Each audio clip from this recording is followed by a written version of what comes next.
Online पानामा यहाँलाई स्वागत छ। र आज हामीसँग वरिष्ठ अधिवक्ता एवं संविधानविद दिनेश त्रिपाठी हुनुहुन्छ। स्वागत छ यहाँलाई। धन्यवाद। अब अहिले मुलुकको पछिल्लो परिस्थिति हेर्दाखेरि सबैभन्दा चर्चामा रहेका विभिन्न कुराहरूमध्ये पछिल्लो समय यो संवैधानिक निकायमा पदाधिकारी नियुक्तिको एउटा विषय थियो। अब संसदीय सुनवाई समिति हामीसँग छैन, त्यही भएर आफू कहाँ आएका नामावलीहरू सभामुखले फिर्ता पठाएको र त्यसपछि लेटेस्ट राष्ट्रिय सभाका अध्यक्ष गणेश तिमिल सिन्हाले पनि प्रेस मिट गरेर उहाँले सभामुखको कदमप्रति गम्भीर आपत्ति जनाउनु भएको छ। यो सभामुखको कदम र राष्ट्रिय सभाका अध्यक्षको यो दुईटै कदमलाई यहाँले कसरी हेर्नु भएको छ? अब यसमा एउटा कुरा के हो भने एउटा संवैधानिक परिषद को जुन बैठक बसेको भनियो मङ्सिर 30 गते। मङ्सिर 30 गते के हो भने संवैधानिक परिषदको बैठक बोलाइयो, त्यसमा कोरम पुगेन र तत्कालै अध्यादेश ल्याइयो र अध्यादेश ल्याएर बेलुका 5 बजे फेरि बैठक बोलाइयो। जबकि जुन ऐन छ, यो कार्यविधि सम्बन्धी जुन ऐन छ संवैधानिक परिषदको, त्यसले त्यसको दफा 6 ले के भन्छ भने 48 घण्टा अगावै त्यो बैठकको सूचना दिनुपर्छ। त्यसको के एजेन्डा हो त्यो सबै कुराको सूचना चाहिँ 48 घण्टाभन्दा अगाडि नै दिनुपर्छ। अब यो सूचना 48 घण्टा अगाडि सूचना नै दिएको छैन।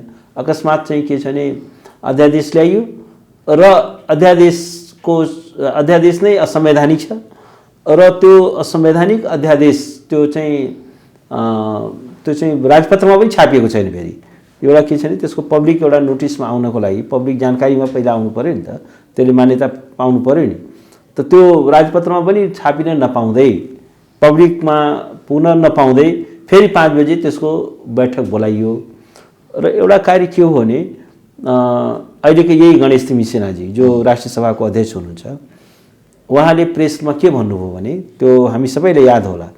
मलाई छ हामी नेपालीहरू कसैको पनि स्मृति त्यति छोटो छैन कि उहाँले के प्रेसका अगाडि सार्वजनिक रूपमा के भन्नुभयो भने आज चाहिँ खालि त्यसरी बैठक बसेको होइन र आज केही पनि निर्णय भएको होइन भनेर राष्ट्रका अगाडि उहाँले त्यो भन्नुभयो। र यो नामहरू सबै लुकाएर राखियो, निर्णय भएको छ भन्ने कुरा पनि लुकाएर राखियो। एउटा संवैधानिक परिषद यत्रो हाई पावर बडी जसमा इमिनेन्ट कन्स्टिट्युसनल फङ्क्सनरिजहरू हुन्छ, जसमा प्रधानमन्त्री आफै हुन्छ, जसमा चिफ जस्टिस हुन्छ, जसमा सभामुख पनि हुन्छ, राष्ट्रिय सभाको अध्यक्ष पनि हुन्छ। अब बाँकीले त भागै लिएन, तर 3 जनाले भाग लिनु हो। तर उहाँले चाहिँ प्रधानमन्त्रीले पनि राष्ट्रलाई ढाँट्नुभयो र उहाँले के भन्नुभयो भने यो त्यसको व्यापक विरोध भएपछि के भन्नुभयो भने म यो अध्यादेश फिर्ता लिन्छु। राष्ट्रको अगाडि बोलेको होइन र बैठक बोलाइए पनि त्यसमा कुनै त्यो निर्णय चाहिँ भएको होइन भनेर प्रधानमन्त्रीले पनि बोल्नुभयो। तर राष्ट्रिय सभा अध्यक्षजीले त क्याटेगोरिकली यो बोल्नुभयो कि कुनै निर्णय भएको छैन। र 30 गते पछि 5 गते जब उहाँहरूले चाहिँ प्रतिनिधि सभा विघटन गर्नुभयो, जब प्रधानमन्त्रीले विघटनको सिफारिस गरिसकेपछि, प्रतिनिधि सभा विघटन भइसकेपछि त्यसपछि ती नामावलीहरू चाहिँ संसद सचिवालयमा पठाइयो।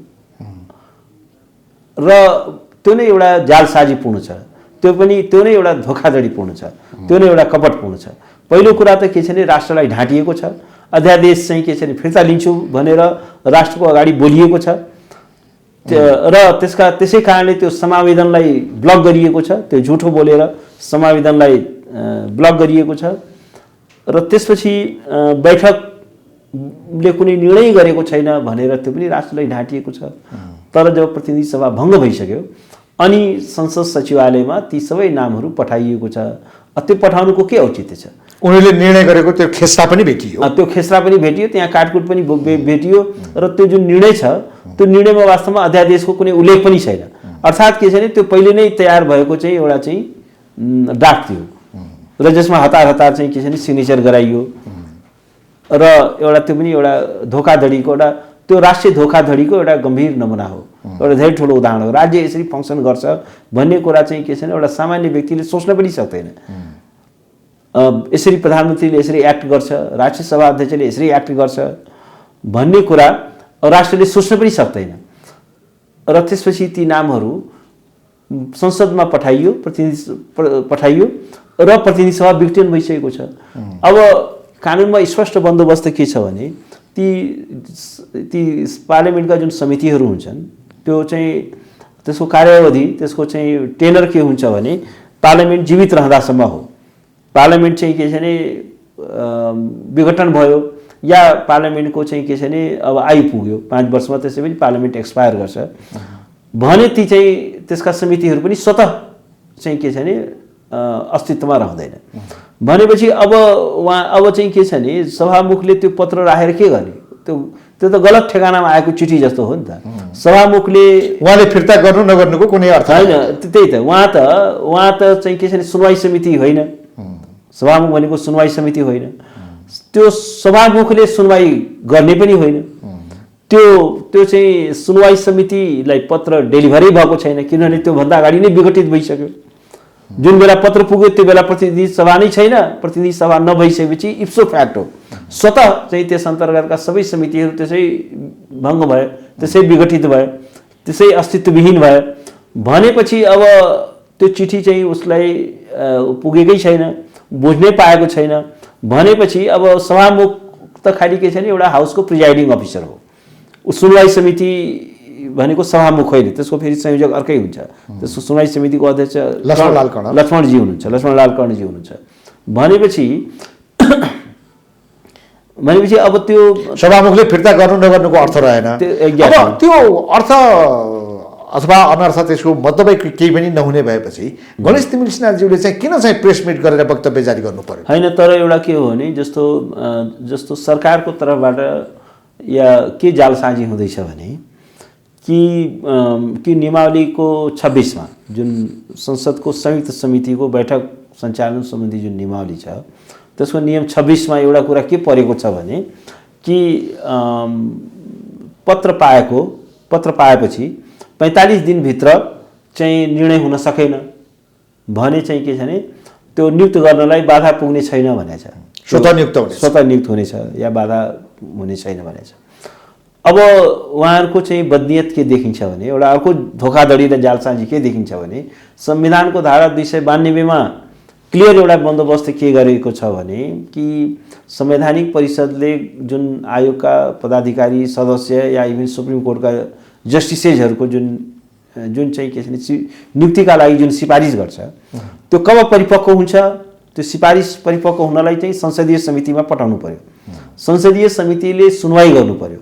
सुनवाई गरेर उत्तीर्ण भएपछि या त्यसले पास गरेपछि त्यो नामहरू क्लियर गरेपछि बल्ल त्यसपछि के हुन्छ भने अब नियुक्तिको लागि त्यो चाहिँ त्यो नियुक्ति शपथ ग्रहणको लागि त्यो चाहिँ योग्य हुन्छ। त्यो चाहिँ नियुक्तिको लागि सिफारिस हुन्छ। तर अब के हो भने त्यहाँ त प्रतिनिधि सभा नै छैन, समिति नै छैन। समिति नभइसकेपछि अब उहाँले गरेको जुन कुतर्क छ कि 45 दिनको दिन कटेपछि यो स्वतः चाहिँ नियुक्त हुन्छ भन्ने कुरा चाहिँ त्यो अर्को एउटा धोखाधडी र जालसाजी हो। पहिलो कुरा त के हो, 45 दिन पुगे पनि उनीहरू स्वतः नियुक्त हुँदैनन्। किनभने पहिलो कुरा त के हो भने जुन 26 ले जुन परिकल्पना गरेको छ पत्र प्राप्त गरेपछि पत्र कहिले प्राप्त गर्नु पर्यो? सुनवाई समितिले प्राप्त गर्नु पर्यो। सुनवाई समितिले पत्र प्राप्त गरेको 45 दिनभित्र सुनवाई भइसक्नु पर्यो। यदि भएन भने सुनवाई स्वतः नियुक्त हुनेछ। सुनवाई समिति नै नभएको अवस्थामा सुनवाई समिति नै छैन भने अब कहिले सुनवाई गर्ने? अस्तित्वमा नै नभएको तर सुनवाई हुन जरुरी छ। सुनवाई बिना त्यसले वैधता पाउँदैन। यद्यपि सुनवाई समिति नभए पनि सुनवाई हुन जरुरी छ। होइन, सुनवाई समिति नभए पनि त्यो चाहिँ सिफारिसहरू चाहिँ के छ भने त्यो कार्यान्वयन हुन सक्दैन। त्यो सिफारिसको आधारमा चाहिँ के छ भने नियुक्ति गर्न मिल्दैन। त्यसो भए संवैधानिक निकायहरूलाई त्यो रिक्त छोड्दिने होइन, त्यो त रिक्त रहन्छ। त्यो त के हो भने जबसम्म संवैधानिक जुन रिक्वायरमेन्ट हो त्यो त पुरा गर्नै पर्यो। संविधानको जुन बाध्यात्मक प्रावधान छ जस्तो 292 को आर्टिकल 292 संविधानको जुन प्रावधान छ त्यसमा एउटा के अनिवार्यता गर्यो भने यस्ता संवैधानिक आयोगहरूमा नियुक्त हुने जो पदाधिकारी छ या सदस्य छ त्यसको चाहिँ के छ भने संसदीय सुनवाई चाहिँ अनिवार्य छ। संघीय कानुन बमोजिम संसदीय सुनवाई हुनेछ भन्यो। सुनवाई बिना चाहिँ त्यसले चाहिँ वैधता प्राप्त गर्न सक्दैन। त्यसले चाहिँ त्यो सुनवाईको प्रक्रियाबाट उत्तीर्ण हुनै पर्ने हुन्छ। भनेपछि अब सुनवाई भएन। जस्तो भन्नुहोस् न, योभन्दा अगाडि हामीसँग ताजा दृष्टान्तहरू छ। जस्तो अयोधी प्रसाद, उहाँलाई चाहिँ इलेक्सन कमिसनमा चाहिँ एपोइन्ट गरियो। उहाँलाई इलेक्सन कमिसनमा एपोइन्ट गर्दाखेरि त्यहाँ चाहिँ सुनवाई समिति नै थिएन भनेपछि त्यो नामहरू फिर्ता पठाएको, पहिलोचोटि फिर्ता पठाइएको होइन नि, योभन्दा अगाडि पनि फिर्ता पठाइएको छ, न्यायाधीशहरूको पनि छ होइन। जस्तो भन्नुहोस् त्यसपछि रामप्रसाद सिटौलाको, उहाँलाई न्याय परिषदमा चाहिँ उहाँले सिफारिस गरिएको थियो, तर त्यो बेला सुनवाई समिति थिएन, त्यस कारण के छैन त्यसलाई फिर्ता पठाएको थियो। त्यस कारण के छैन अब अहिले जुन राष्ट्रिय सभाका अध्यक्ष महोदयले जुन आपत्ति गर्नुभयो त्यो बेला उहाँ कहाँ हुनुहुन्थ्यो त? त्यो बेला किन आपत्ति गर्नु भएन? त्यो बेला पनि फिर्ता भएको भने पहिलोचोटि फिर्ता त भएको होइन, किनभने जुन त्यो निकाय नै छैन भने कसले सुनवाई गर्ने? सभामुखले सुनवाई गर्ने होइन। अब अरू कसैले सुनवाई गर्ने त्यो अधिकार प्राप्त छैन। त्यो अधिकार जुन निकायलाई जुन कार्यका लागि परिकल्पना गरिएको छ त्यही निकायले त्यो कार्य सम्पन्न गर्ने। भनेपछि राष्ट्रिय सभाका अध्यक्ष हुन्, यिनीहरू चाहिँ एउटा राजनीतिक द्वन्द्वका रूपमा, राजनीतिक प्रतिशोधका रूपमा चाहिँ बोल्ने भए, यिनीहरू कुनै कानुनी आधार छैन। होइन, कुनै आधार छैन। त्यो कुरा त के छ भने उहाँले त्यो बोल्नुको के तुक छ? ठिक छ, अब यो विषय क्लियर भयो। अब अर्को के भने अब देशको सबैभन्दा महत्त्वपूर्ण मुद्दा भनेको अहिले संसद विघटनपछि सर्वोच्च अदालतले के फैसला गर्छ भन्ने हो। तपाईँले पनि त्यहाँ वकालत गर्नुभयो। अब यो धेरै लामो भइसक्यो होइन, यसको अन्तिम फैसला कहिलेसम्म आउँछ? यही गतिमा जाँदाखेरि के देख्नु भएको छ? मलाई लाग्छ अझै कम्तीमा पनि 2 हप्ता लाग्छ, किनभने अब अहिले महान्यायाधिवक्ता र सरकारी वकिलहरूको बहस अब कति दिन लिन्छ होइन। त्यसपछि प्रधानमन्त्रीले पर्सनली पनि लयरहरू हायर गर्नुभएको छ प्रधानमन्त्रीज्यूले, उहाँहरूको पनि बहस होला। त्यसपछि सभामुखको पनि लयरहरू उहाँका लयरहरू पनि छन्, त्यसको पनि बहस होला। त्यसपछि अब हामीले फेरि जवाब पनि दिन पाउँछौँ। हामीले जवाब पनि, किनभने जुन सरकारी वकिलहरूले प्रधानमन्त्रीका जुन लयरहरूले जुन हाम्रो जुन प्रश्न उठाएका हुन्छन् त्यसलाई पनि हामीले पनि खण्डन गर्न पाउनु पर्यो। त्यसपछि हामीले पनि जवाब, हामीले सकेसम्म एकदमै संक्षिप्तमा जवाब दिउँला, तर जवाब त दिनु पर्यो। उहाँले अब के प्रश्न उठाउनुहुन्छ। त्यसपछि एमिकस क्युरी पनि छन् 5 जना, त्यो एमिकस क्युरीको पनि बहस हुनु पर्यो, उहाँले पनि आफ्नो अवधारणा चाहिँ राख्न पाउनु पर्यो। भनेपछि अझै मिनिमम पनि अब त्यो पनि अदालतले एउटा अर्को कुरा के पनि छ भने, जस्तो आज सुनवाई सिद्धियो, आजै त फैसला आउँदैन होला, अब फेरि अदालतले बहस नोट पनि माग्न सक्ला, या अर्को 1 हप्ताको समय, न्यायाधीशहरूको आपसमा छलफल चल्छ, या अर्को 5 दिन, अर्को 8 दिन, अर्को 10 दिनको समय राखेर फेरि चाहिँ के छ निर्णय सुनाउने दिन फेरि छुट्टै पनि तोक्न सक्छ भन्दाखेरि त्यो कुराहरू छ। यो न्यायाधीशहरूको त्यहाँ मनोविज्ञान हेर्दाखेरि प्रधान न्यायाधीश सहित अन्य न्यायाधीशहरूको मनोविज्ञान, उनीहरूले गरेका प्रश्नहरू, अघि नै संवैधानिक परिषदमा जो एउटा विवादित बैठकहरू उहाँहरू बसेर यहाँसम्म आउनुभयो, त्यहाँ प्रधान न्यायाधीश पनि बस्नु भएको छ नि, अनि आज संवैधानिक इजलासमा उहाँ आफू पनि हुनुहुन्छ होइन। तपाईँले आफूले बहस गर्दा न्यायाधीशहरूको उहाँहरूको संवैधानिक इजलासमा जो बस्नु भएको छ उहाँहरूको मनोविज्ञान बुझ्दाखेरि फैसला एउटा अनुमान गर्न सकिन्छ नि, संसद विघटनलाई सदर गर्न सकिने या पुनर्स्थापना गर्ने, त्यस्तो केही सङ्केत पाउनु भएको छ? के लाग्छ तपाईँलाई? अब होइन, अहिले नै हामीले त्यसरी अनुमान गर्नु उचित हुँदैन। अहिले सुनवाईको प्रक्रिया जारी छ। अब अस्ति हामीहरूलाई हामी निवेदक तर्फबाटलाई त्यस्तो प्रश्नहरू आयो। अब आज सरकारी पक्षको बहस सुरु भएको छ, त्यस कारण अब त्यहाँ पनि आखिर प्रश्न त त्यहाँ पनि आइरहेको छ। त्यस कारण अहिले नै हामीले केही अनुमानमा पुग्नु हतार हुन्छ। अब जजेसहरूलाई आशा गरौँ कि उहाँहरूले एउटा हाइएस्ट एउटा इन्टिग्रिटी उहाँहरूले सो गर्नुहुनेछ। उहाँलाई यो संविधान बचाउने, संविधानको एउटा कन्स्टिट्युएन्टको रूपमा परिकल्पना गरेको छ संविधानले। उहाँहरू संविधानको चाहिँ यो फाइनल इन्टरप्रेटर हो, त्यसमा पनि यो कन्स्टिट्युसनल बेन्च हो। अब आशा गरौँ उहाँहरूले संविधानको अक्षर र भावना, लेटर इन स्पिरिटलाई नै टेकेर संविधानको 4 किल्लाभित्रै रहेर उहाँले चाहिँ निर्णय दिनुहुनेछ र एउटा हाइएस्ट लेभल अफ इन्टिग्रिटी। यो मुद्दामा न्यायपालिकामाथि कार्यपालिकाको प्रभाव परेको तपाईँलाई महसुस भएको छ? अब होइन, त्यो प्रभाव अहिले नै हामी भन्न सक्दैनौँ, किनभने अहिले फैसला आइसकेको छैन, अहिले सुनवाईको प्रक्रियामा रहेको छ। त्यसकारण म चाहिँ आशावादी छु, किनभने अब यत्रो संविधानै मिचेर त अदालतले कसरी फैसला गर्ला र? संविधानका प्रावधानहरू त एकदमै स्पष्ट छन्। प्रधानमन्त्रीलाई साँच्चीकै भन्यो भने यो संविधानले विघटनको अधिकारै प्रदान गरेको छैन, विघटनलाई अलमोस्ट इम्पोसिबल बनाएको छ। एउटा 76(7) भनेको चाहिँ के छ भने संविधानको एउटा इमर्जेन्सी डोर हो। त्यो भनेको के हो भने संविधानले एउटा प्रतिनिधि सभाको एउटा मृत्युवरणको धारा हो। अर्थात् यदि यो त तपाईँहरूलाई लागेको कुरा भयो, किनभने यति लामो बहस भएको छ।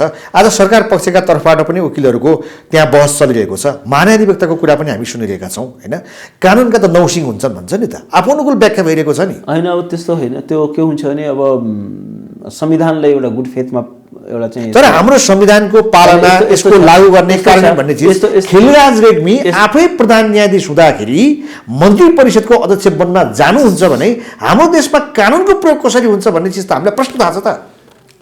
अब होइन, त्यो पनि एउटा एक्सट्रिम इक्जाम्पल हो। त्यो पनि एउटा नेपाली इतिहासको एउटा चाहिँ त्यो चाहिँ एउटा कालो खण्ड थियो। एउटा चाहिँ के छ भने black page of the history of नेपालको हिस्ट्रीको एउटा ब्ल्याक पेजको रूपमा त्यसलाई हामी मानौँ। किनभने एउटा सेपरेसन अफ पावर, लोकतान्त्रिक संविधान भनेकै लोकतन्त्रको आधारभूत तत्त्व भनेकै सेपरेसन अफ पावर हो, जसमा चाहिँ के छ भने राज्यका एउटा पदाधिकारीहरू खास गरी 3वटा अङ्गहरूको चाहिँ फरक टिओआर हुन्छ। फरक चाहिँ के छ भने संविधानले फरक चाहिँ के छ भने फङ्सनको परिकल्पना गरेको हुन्छ। त्यस कारण अब अहिले नै फेरि खिल्लाजै दोहोरिन्छ भन्ने कुरातिर हामी चाहिँ जानु हुँदैन। अहिले एउटा के छ भने हामी कहाँ चाहिँ आफू अनुकूल स्वार्थका निम्ति कानुनका धाराहरू प्रयोग हुन्छन् भन्ने चिज त सिद्ध भयो हो नि त। होइन, भएको छ। तर एउटा कुरा के छ भने अहिले नै हामी अनेक एक्जाम्पल छन्। अर्को एक्जाम्पल छ बामदेव गौतम प्रतिनिधि सभा चुनावमा हारेको मान्छेलाई यस्तो छ।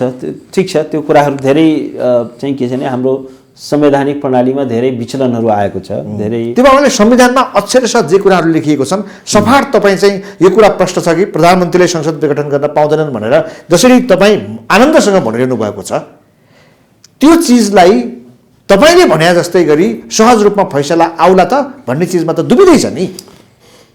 होइन, अब यस्तो छ, म यो मुद्दाको वकिल हुँ, यो मुद्दामा बहस गरेको व्यक्ति हुँ। मैले अदालतको प्रक्रियालाई चाहिँ ट्रस्ट गर्नुपर्ने हुन्छ, त्यसलाई विश्वास गर्नुपर्ने हुन्छ। मैले नै अहिले नै अब यो अदालतले चाहिँ के छ भने अब यस्तो फैसला गर्ला यो चाहिँ भनेर मैले चाहिँ बोल्नु उचित हुँदैन। म त्यो विषयमा बोल्न मिल्दैन। अदालतमा केही प्रब्लमहरू होला, म अहिले त्यतातिर पनि म छलफल अगाडि बढाउन चाहन्न। त्यसका आफ्नै किसिमका संवेदनशीलताहरू छन्। म आफै त्यो मुद्दाको वकिल भएको नाताले, आफै मैले चाहिँ एउटा रिट पनि दायर गरेको नाताले मैले त्यो कुरा गर्दाखेरि त्यसको चाहिँ फेरि गलत अर्थ पनि लाग्छ। मैले त्यो कुरा गर्नु हुँदैन, त्यसको आफ्नै किसिमको संवेदनशीलताहरू छ। त्यसकारण हामीले एउटा के हो भने हामीले गुड फेथमा हामीले चाहिँ के छ भने एउटा बेस्ट फाइट दिएको हो। हामीले एउटा संविधानलाई टेकेर, कानुनलाई टेकेर, अन्तर्राष्ट्रिय जुन संसदीय प्रणालीका अरू देशकोहरू अभ्यासहरू र त्यसमा पनि हाम्रो संविधान आफै यति स्पष्ट छ। ठिक छ, यो कुरो हामी सर्वोच्चको फैसला कुराउला। अब के भयो भने अब के होला भन्ने हुन्छ। अब दुईटा अप्सन, यदि पुनर्स्थापित भयो भने होइन, संसद विघटन सदर भएन भने त्यसपछिका च्यालेन्जेसहरू राजनीतिक रूपमा कानुनी रूपमा तपाईँले के देख्नु भएको छ? होइन, यदि प्रतिनिधि सभाको गैर संवैधानिक जुन विघटन भएको छ, यदि यो प्रक्रियामा चाहिँ अदालतले लगाम लगाएन या प्रतिनिधि सभा पुनर्स्थापना भएन भने मुलुक एउटा गम्भीर अराजकता र अस्थिरतामा जान्छ। यो संविधान समाप्त हुन्छ। किनभने यो संविधान विघटन सदर भयो भने किनभने संविधान समाप्त हुन्छ। त्यो संविधान समाप्त हुन्छ र के हुन्छ भने एउटा गम्भीर एउटा अस्थिरतामा हामी प्रवेश गर्छौँ। किनभने यसले एउटा मास अपराइजिङ पनि सुरु हुन सक्छ।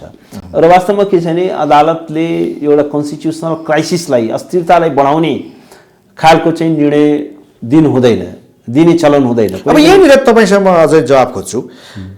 विघटन सदर भयो भने अस्थिरता हुन्छ, संविधान समाप्त हुन्छ भन्नुभयो होइन। त्यसो हुन्छ कि वैशाखमा 17 27 गते तोकिएको चुनाव हुन्छ? होइन, चुनाव त हुँदैन।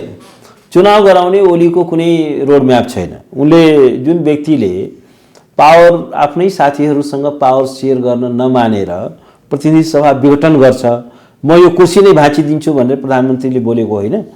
तपाईँले कुर्सी नै भाँच्ने यो रणनीति अन्तर्गत यो कार्य गर्नुभयो भन्दाखेरि के छ भने उहाँले वैशाखमा चुनाव गराएर उहाँले चाहिँ सत्ता अरूलाई हस्तान्तरण गर्नुहोला भन्ने कुरा चाहिँ पत्याउन सकिँदैन। निर्वाचन आयोगले त चुनावी प्रक्रिया अगाडि बढाउन थाल्छ नि। अहिले के छ भने योभन्दा अगाडि पनि द्वन्द्वको दौरानमा पनि प्रतिनिधि सभा विघटन भएको थियो। त्यो बेला पनि चुनाव हुन्छ भनेर विश्वास दिलाइएको थियो, तर चुनाव हुन सकेन। अहिले पनि के हो भने त्यो बेला सशक्त द्वन्द्व थियो। अहिले पनि के छ भने त्यसका धेरै जटिलताहरू छन्। पहिलो जटिलता त के छ भने अब राजनीतिक जटिलताहरू छ। राजनीतिक जटिलता के छ भने एउटा चुनाव हुनका लागि एउटा राष्ट्रिय एउटा सहमतिको वातावरण हुनुपर्छ, विश्वासको वातावरण हुनुपर्छ। आज चाहिँ के हो भने मुलुकको मेजर पोलिटिकल फोर्सहरू, पार्टीहरू, इभेन प्रधानमन्त्रीकै पार्टी, उहाँको पार्टी चाहिँ के छ भने अब पोलिटिकली दुई टुक्रा भइसक्यो, टेक्निकली अहिले चाहिँ फुटेको अवस्था छैन हैन। त्यस कारण के छ भने अब पहिलो कुरो यसका चुनाव नहुने कुराका धेरै चुनौतीपूर्ण छ। पहिलो कुरा त के हो भने यो कोभिडको कारण पनि छ। एउटा कोभिडको कारणले जसरी हिजो सशक्त द्वन्द्वको कारणले चुनाव हुन सकेन, अहिले कोभिडको कारणले पनि चुनाव हुने अवस्था छैन। अर्को कुरा के देखियो भने चुनावको लागि एउटा राष्ट्रिय सहमति बन्न सकेको छैन। उहाँकै पार्टी पनि के छ भने त्यसको एगेन्स्टमा छ। टेक्निकली चाहिँ के छ भने उहाँको पार्टी त एउटै छ, पोलिटिकली अलग भए पनि त्यसको पनि अहिले निर्वाचन आयोगले त्यो विवादको निराकरण गर्न सकेको छैन। त्यो निराकरण त्यो पहिलो कुरो त के छ भने नेकपाभित्रको चिन्हको जुन विवाद छ, आधिकारिकताको जुन विवाद छ, त्यो सेटल नभइकन चुनावको वातावरण कसरी बन्छ, त्यो नै भन्न सकेको छैन। र निर्वाचन आयोगले अब यति चाँडो चाहिँ के छ भने त्यो सबै यो सेटल गरेर अनि त्यसपछि चुनावको वातावरण बन्नलाई धेरै गाह्रो छ। अब किनभने यो सेटल गर्नलाई धेरै टाइम लाग्छ। वैशाखमा नगरे पनि मङ्सिरमा गर्छन् कि ओलीले, के थाहा हैन। वैशाखपछि त ओलीको वैधता समाप्त हुन्छ, उनको लेजिटिमेसी नै सिद्धिन्छ, उनलाई पावरमा बस्ने अधिकारै हुँदैन। त्यसपछिको अर्कै एउटा रोड म्याप क्रिएट हुन्छ। त्यसकारण मैले के भनेको लेजिटिमेसी कसरी समाप्त हुन्छ? उहाँ त 5 वर्षको लागि चुनिए हैन। 5 वर्षको लागि उहाँ पार्लियामेन्ट उहाँले डिजल्भ गर्नु भएन। पार्लियामेन्ट डिजल्भ गरेर जब उहाँले चुनावको डेट तोक्नुभयो भने उहाँले गिभेन डेटमा चुनाव गराउन सक्नु भएन, प्रतिनिधि सभा पुनर्स्थापना भएन र गिभेन डेटमा उहाँले चुनाव गराउन सक्नु भएन भने उहाँको लेजिटिमेसी सिद्धियो। ल ठिक छ, अब यदि उहाँले त सत्ता छोड्नुपर्छ। पुनर्स्थापित भयो भने चाहिँ के हुन्छ? हैन, पुनर्स्थापित भयो भने त अब पार्लियामेन्टको आफ्नो प्रोसेस सुरु हुन्छ। त्यसमा चाहिँ अब ओलीले आफ्नो बहुमत सिद्ध गर्न सक्दैनन्, त्यो निश्चित छ, किनभने उहाँको पार्टी नै दुई फ्याग भइसकेको छ। त्यसपछि एउटा चाहिँ कोलिसन गभर्मेन्ट बन्छ हैन। दुईटा च्यालेन्जेसहरू यहाँ छ, म तपाईँलाई भन्छु। एउटा, प्रधानमन्त्रीले फेरि पनि विघटन गरिदिन सक्छन् हैन, नम्बर 1। नम्बर 2, उनले सङ्कटकाल लगाउने पनि आशंका गरिएको छ। अब फेरि पनि विघटन गर्ने भने त्यो पनि एउटा कु हो। फेरि पनि कसरी विघटन गर्न सकिन्छ, त्यो द्याट इज अनथिङ्केबल। पार्लियामेन्ट चाहिँ रिस्टेट भयो अनि फेरि विघटन, त्यो चाहिँ के छ भने संविधान उहाँको गोजीको हो, यो मुलुक उहाँको प्राइभेट लिमिटेड कम्पनी हो। यो प्रश्न त तपाईँहरूलाई पनि न्यायाधीशहरूले सोधेका छन् हैन अदालतमा हो, तर त्यो चाहिँ के छ भने त्यो चाहिँ कुनै कन्स्टिट्युसनल क्वेसन होइन। त्यो त अब कन्स्टिट्युसनलको त कुरै रहेन नि। अब प्रधानमन्त्रीले विघटन गर्न त उहाँलाई हाम्रो संविधानले दिएको छैन, तैपनि विघटन त भयो। राष्ट्रपतिले पनि विघटन गरिदिनु भयो उहाँको सिफारिसमा। भने फेरि पनि रिस्टेट भएको यो अवस्थामा प्रधानमन्त्रीले फेरि विघटनको सिफारिस गर्ने र राष्ट्रपतिले विघटनलाई चाहिँ अब एउटा यस्तो छ, लागू गरिदिने। यदि संविधानमा रहेका जुन एक्टर्सहरू छन्, मिनिमम लेभल अफ मोरालिटी पनि भएन उनीहरूमा, मिनिमम लेभल अफ चाहिँ एउटा क्रेडिबिलिटी पनि भएन भने अब लोकतन्त्र रहँदैन, हामी फेल स्टेट हुन्छ। अब यसका सबै एक्टरहरू चाहिँ के छ भने अब कसैले पनि खेलको नियम नमान्ने, संविधान पनि नमान्ने, अदालतको निर्णय पनि नमान्ने, अब विघटन बदल भएमा फेरि विघटन गर्ने, अब हुन थाल्यो भने त अब you are not fit for democracy भन्नु पर्यो। एउटा कलेक्टिभ सोसाइटीको बाटो जस्तो हुन्छ। प्रधानमन्त्रीले त त्यो गर्न पनि सक्छन् नि। अब उहाँले चाहिँ गर्न सक्नुहुन्छ। त्यसैले एउटा के हो भने उहाँले अब मुलुकलाई एउटा धेरै ठुलो ड्यामेज गरिसक्नुभयो। अब मुलुक अब यसलाई ट्र्याकमा ल्याउने कुरो प्रतिनिधि सभा रेस्टोरै भयो भने पनि त्यो ड्यामेज कन्ट्रोल गर्न गाह्रो छ, किनभने एउटा लस्ट अफ क्रेडिबिलिटी भइसक्यो, एउटा अविश्वासको वातावरण सृजना भइसक्यो, पार्टीहरूमा तोडफोड भइसक्यो। अब चाहिँ के हुन्छ भने त्यसलाई एउटा ट्र्याकमा ल्याएर एउटा स्टेबल एउटा गभर्नेन्स दिने कुरो त्यति सजिलो छैन। त्यस निम्ति के हो भने एउटा इमर्जेन्सी लगाउने सम्भावना कति छ? इमर्जेन्सी यस्तो छ, इमर्जेन्सी लगाउनका लागि संविधानले केही वस्तुगत आधारहरूको परिकल्पना गरेको छ। राष्ट्रिय अखण्डतामाथि, भौगोलिक अखण्डतामाथि नै सङ्कट आएको हुनु पर्यो। कसैको कुर्सीमाथि सङ्कट आयो भन्दैमा चाहिँ इमर्जेन्सी लगाउन मिल्ने होइन, किनभने कसैको कुर्सीको सङ्कट भनेको त्यो मुलुकको सङ्कट होइन, त्यो सार्वभौम सत्ताको सङ्कट होइन, मुलुकको अखण्डताको सङ्कट त होइन। त्यस कारण के छ भने तर अब हुन सक्छ, उहाँले गर्न सक्नुहुन्छ, किनभने उहाँमा के छ भने प्रधानमन्त्री आफै पनि रक्षा मन्त्री हुनुहुन्छ, किनभने उहाँमा कुनै संवैधानिक नैतिकता छैन। तर एउटा कुरा के छैन, हरेक कुराको एउटा लिमिट हुन्छ। जति नै सुकै रक्षा मन्त्री भए पनि आखिर उहाँलाई मिलिट्रीले सल्युट हानिरहेको छ, सिभिलियन गभर्मेन्ट भनेर। एउटा शङ्का पहिला सुरक्षा परिषदको बैठक बस्ने सम्बन्धमा पनि उहाँले केही करेक्सन गर्न खोज्नु भएको थियो, पछि विरोध भएर रोकियो। रक्षा मन्त्री उहाँ आफै हुनुहुन्छ। म्यानमारमा सैनिक कु भएको छ, ठ्याक्क हामीसँग म्यानमारमा सैनिक कु भएको साँझबाट सेनाहरूले पनि आफ्ना 72 बन्द गाडीहरू बाहिर ल्याएर अभ्यास गरेर देखाउने त्यो सुरु भइसक्यो। यो सबै चिजहरू चाहिँ नेपाललाई पनि सङ्कटकाल लगाउने एउटा अभ्यासका रूपमा, सङ्केतका रूपमा अर्थ हिँड्दैछ। अब त्यो हो भने यो दुर्भाग्यजनक हो र अब मुलुकमा संवैधानिक लोकतन्त्रका दिनहरू समाप्त भएको भन्ने हामीले मान्नुपर्ने हुन्छ। त्यस कारण के हो भने एउटा चाहिँ के छ भने उल्टो बाटो हिँड्दैछौँ र हाम्रो प्रोसेस चाहिँ फेल भयो भन्ने अर्थ हुन्छ। त्यस कारण अब एउटा कुरा के हो भने यदि यसका एक्टर्सहरूले मिनिमम लेभल अफ मोरालिटी पनि राखेनन्, मिनिमम लेभल अफ एकाउन्टेबिलिटी पनि भएन र आफ्नो सत्तालाई, कुर्सीलाई, व्यक्तिगत स्वार्थलाई नै मुलुकभन्दा माथि ठान्ने एउटा कुसंस्कार चाहिँ हामी कहाँ विकसित भएको छ। त्यस कारण के छ भने अब यो एउटा ब्ल्याक होलमा चाहिँ हामी प्रवेश गरेको जस्तो हुन्छ। पोलिटिकल ब्ल्याक होलमा पसिसकेपछि त्यसबाट निस्कने कुरा धेरै जटिल हुन्छ। पस्न चाहिँ सक्छ तर त्यसबाट निस्किने कुरा, पार पाउने कुरो धेरै गाह्रो छ। त्यस कारण अब हामी मेरो विचारमा एउटा चाहिँ ब्ल्याक होलमा प्रवेश गर्दैछौँ र स्थिति चाहिँ जटिल हुँदैछ, गम्भीर हुँदैछ। सर्वोच्चले पुनर्स्थापना गरिदियो भने हामी त्यो ब्ल्याक होलमा छिर्नबाट जोगिन्छौँ। अब त्यसले धेरै हदसम्म चाहिँ के छ भने अहिलेको डिरेल हुन लागिरहेको जुन कन्स्टिट्युसनल प्रोसेस छ केही हदसम्म चाहिँ के छ भने यो ट्र्याकमा आउँछ। संविधानको रक्षा गर्न, संविधानको पालना गर्न, यसको चाहिँ कार्यान्वयन गर्नको निम्ति अहिलेका प्रधानमन्त्री र राष्ट्रपतिलाई हटाउनै पर्छ। प्रधानमन्त्री त यसै पनि अब रहनुहुन्न, तर मलाई लाग्छ जब हाउस रिइन्स्टेट हुन्छ त्यसपछि चाहिँ राष्ट्रपतिले पनि महाभियोगको सामना गर्नुपर्ने हुन्छ। किनभने राष्ट्रपति महोदयले पनि के गर्नु भने आफ्नो संवैधानिक दायित्व र कर्तव्यको निर्वाह गर्नु भएन।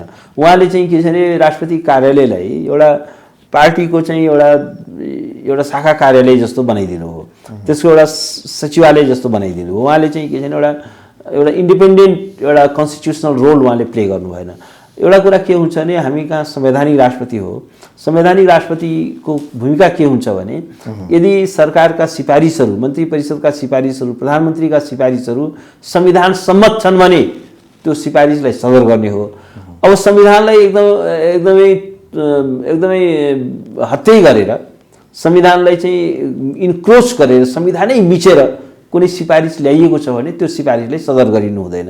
किनभने संविधानले राष्ट्रपतिलाई एउटा इन्स्टिट्युसनको रूपमा परिकल्पना गरेको छ, एउटा मर्यादित इन्स्टिट्युसन जसको काम के हो भने संविधानको एउटा कस्टोडियन हो। संविधानको एउटा कस्टोडियन भएको नाताले राष्ट्रपतिको एउटा सबैभन्दा ठुलो रोल के हो भने प्रधानमन्त्री या मन्त्री परिषदका जुन सिफारिसहरू हुन्छन् त्यसलाई मेकानिकल ढङ्गले त्यसलाई चाहिँ सदर गर्ने होइन, त्यसमा माइन्ड एप्लाई गर्नुपर्छ, त्यसमा कन्सल्टेसन गर्नुपर्छ, त्यसमा चाहिँ के छ भने अब पुनर्विचारको पनि मौका पठाउनु पनि सक्छ। जस्तो अहिलेको जस्तो सिफारिस जुन आयो, पहिला पनि कमसेकम यस्तो सिफारिसहरू आउँदाखेरि हप्तौँसम्म कन्सल्टेसन हुन्थ्यो। पार्लियामेन्टको गणित के छ त्यसको बारेमा पनि त कन्सल्टेसन हुनु पर्थ्यो नि। उहाँकै पार्टीका मान्छे, उहाँले एउटा नेकपाको विवाद मिलाउनलाई सबै नेतालाई बोलाएर चाहिँ राष्ट्रपति कार्यालयमा चाहिँ बैठक गर्ने, जबकि राष्ट्रपतिको काम चाहिँ के छ भने कुनै एउटा पार्टीभित्रको विवाद मिलाउने उहाँको काम होइन। उहाँ चाहिँ के छ भने राष्ट्रपति भइसकेपछि उहाँले चाहिँ के छ भने कुनै पनि पार्टीमा इङ्गेज हुन मिल्दैन, कुनै पनि पार्टीको आन्तरिक राजनीतिमा इन्भल्भ हुन पनि मिल्दैन। त्यसमा चाहिँ उहाँ चाहिँ त्यो झगडा मिलाउनलाई सबै पक्षलाई बोलाएर चाहिँ उहाँले छलफल गर्ने, एजिब चाहिँ के छ भने त्यो राष्ट्रपति कार्यालय नभएर त्यो चाहिँ एउटा दलको चाहिँ के छ भने झगडा मिलाउने कार्यालय जस्तो गर्ने, तर यत्रो राष्ट्रिय मुद्दामा चाहिँ कसैसँग कन्सल्टेसन नगर्ने। र जस्तो अविश्वासको प्रस्ताव दर्ता भएको थियो त्यसको स्थिति के थियो, सभामुखलाई बोलाएर कन्सल्टेसन गर्नु पर्थ्यो। अपोजिसन सरकार बन्न सक्ने, वैकल्पिक सरकार बन्न सक्छ कि सक्दैन भन्ने सम्भावनाको बारेमा पनि विचार गर्नु पर्थ्यो। इभेन बेलायत जस्तो मुलुकमा चाहिँ के छ भने जहाँ चाहिँ प्रधानमन्त्रीको संसद भङ्ग गर्न पाउने प्रेरोगेटिभ हो भनिन्थ्यो, त्यो प्रेरोगेटिभ त्यहाँ हटिसक्यो र त्यहाँ चाहिँ के छ भने प्रधानमन्त्रीले संसद विघटनको सिफारिस लिएर जाँदाखेरि त्यहाँ चाहिँ महारानीले या क्राउनले के विचार गरिन् भने कि the same house can provide you prime minister or not. एउटा के देखिन्छ, के विचार गर्नुपर्छ भने त्यो विद्यमान चाहिँ संसदले नयाँ प्रधानमन्त्री या वैकल्पिक सरकार बनाउन सक्छ कि सक्दैन भन्ने कुरा त्यो सम्भावनाले विचार गरिन्छ। अहिले त 2011 मा फिक्स्ड टर्म पार्लियामेन्ट एक्ट नै जारी भइसकेको छ, जसले चाहिँ के भने प्रधानमन्त्रीलाई संसद विघटनको अधिकार दिएको छैन। अर्ली इलेक्सन गराउन पर्यो भने पार्लियामेन्ट आफैले 2/3 पास गर्नुपर्छ अर्ली पोलको लागि, अर्थात् चाहिँ के छ भने एउटा मृत्युवरण गर्नुपर्ने हुन्छ 2/3। श्रीलङ्काको संविधानमा पनि त्यो प्रावधान नै राखियो, हाउसले चाहिँ 2/3 पास गर्नुपर्ने। अब अहिले चाहिँ के छ भने राष्ट्रपति महोदयले चाहिँ हामी कहाँ के छ भने 76 को जुन बन्दोबस्त छ त्यो भनेको चाहिँ के छ भने संविधान अहिलेको नयाँ संविधानले विघटनको परिकल्पना गरेको छैन। यदि परिकल्पना गरेको भए 47 सालको जस्तो संविधानमा धारा 53(4) राख्ने थियो। अहिलेको सरकार बन्न नसक्ने अवस्थामा मात्रै विघटनको स्थिति आउने हो, त्यो पनि एउटा एक्सट्रिम सिचुएसनमा मात्रै। थुप्रै चरणहरू पार भइसकेपछि सरकार बन्न सक्ने अवस्था देखिएन भने त्यो बेलामा मात्रै विघटनको स्थिति आउने हो। त्यो एकदमै न्यारो र इमर्जेन्सी डोर हो हैन, त्यसलाई एउटा नर्मल एउटा एक्सेप्सनलाई रुल बनाउन मिल्दैन। ती चरणहरू पार नगरिकनै एकैचोटि प्रधानमन्त्रीले चाहिँ जम्प गर्नु हो र उहाँले चाहिँ जे होस् तपाईँको निष्कर्ष आयो यो संविधानको रक्षार्थ यसलाई लागू गर्नको निम्ति कार्यान्वयन गर्नको निम्ति अहिलेका प्रधानमन्त्री र राष्ट्रपति बाधक छन्। यी दुवैको चाहिँ सत्ताबाट बहिर्गमन हुन जरुरी छ, त्यो भयो भने मात्रै संवैधानिक पालना हुन्छ, मुलुकको राजनीति पनि ट्र्याकमा हुन्छ। वास्तवमा के छ भने अहिलेको विद्यमान प्रधानमन्त्री पनि राष्ट्रपति पनि they are not part of the solution, now they became the part of the problem. उहाँहरू चाहिँ समाधानको पाटो होइन, उहाँहरू चाहिँ समस्याको पाटो हो। उहाँहरूकै कारणले यो संविधान सङ्कटमा परेको छ। उहाँहरूको मिसकन्डक्टले गर्दाखेरि, उहाँहरूको गैर जिम्मेवार क्रियाकलापले गर्दाखेरि, उहाँको चाहिँ संविधान विरोधी क्रियाकलापले गर्दाखेरि, उहाँको चाहिँ के छ भने साँच्चै भन्यो भने राष्ट्रपति कार्यालय पनि एउटा गुटीय राजनीतिमा इन्भल्भ भएको छ। गुटीय राजनीतिमा एउटा नेसनल युनिटीको प्रतीक हो नि राष्ट्रपति, र प्रधानमन्त्री पनि चाहिँ के हो भने कन्स्टिट्युसनको एउटा चाहिँ के छ भने कन्स्टिट्युसनलाई कार्यान्वयन गर्ने एउटा चिफ एक्जिक्युटिभ हो। उसले संविधानलाई हाइज्याक गर्ने प्रधानमन्त्री होइन, प्रधानमन्त्री राष्ट्रपति, प्रधानमन्त्री भनेको चिफ एक्जिक्युटर हो, संविधानलाई उसले प्रमुख कार्यान्वयनकर्ता हो, पालनकर्ता हो, र त्यसपछि चाहिँ राष्ट्रपतिले चाहिँ के छ भने एउटा नेसनल युनिटीको प्रतीक हो। अब उहाँले चाहिँ के छ भने यो संविधानलाई अपहरित गर्न मिल्छ, त्यसकारण उहाँले अपहरित गर्नुभएको छ। अब यसकारण के छ भने उहाँहरूबाट यो संविधानलाई खतरा छ। उहाँहरू चाहिँ यो संविधान रक्षाको शपथ खानुभएको छ, तर उहाँहरूको चाहिँ गैर जिम्मेवार क्रियाकलापले गर्दाखेरि हाम्रो संवैधानिक प्रणाली, संवैधानिक लोकतन्त्र नै एउटा गम्भीर एउटा चाहिँ अस्तित्व रक्षाको लडाइँ लड्दैछ। साँच्चै भन्यो भने यसमा चाहिँ मरणान्तक प्रहार गरिएको छ, त्यसको प्राणहरण गरिएको छ अहिले। किनभने एउटा जनप्रतिनिधिमूलक इन्स्टिट्युसन भनेको पार्लियामेन्ट हो। त्यो पार्लियामेन्टलाई चाहिँ के छ भने असमयमै उसको कुनै दोष छैन, पार्लियामेन्टले प्रधानमन्त्रीलाई कहीँ बाधा अवरोध गरेको छैन। प्रधानमन्त्रीले नै चाहिँ के छ भने पार्लियामेन्टलाई डिफङ्क्ट बनाउनु, वास्तवमा साँच्चै भन्यो भने वर्षीय अधिवेशनमा पनि कुनै डिस्कसन गराउनु भएन, हठात त्यसको एन्ड गरिदिनु हो।